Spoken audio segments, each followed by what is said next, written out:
Dear future me, kung makalimutan mo man kung anong tunog ng hangin o gaano kasarap mabuhay, sana maalala mo ang araw na ito sa Jeju.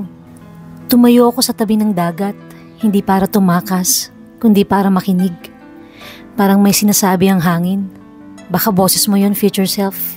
Minsan kasi, nakakalimot tayo kung gaano kahalaga ang katahimikan.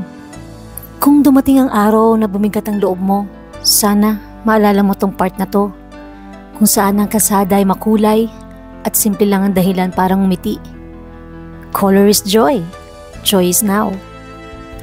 Parang sila, no? Magkaiba, pero parehong nagliliwanag. Kahit magkalayo, pareho pa rin ang layunin. Maging ilaw sa dilim. Sana, kahit hindi mo sila kasama palagi, kaya mo pa rin maging ilaw para sa iba. Kaya future self, kung maligaw ka man ulit, balikan mo lang to. Hindi para ulitin ang nakaraan, kundi para maalala kung sino ka. Malaya, mapangarap, at matapang. Hanggang sa muli.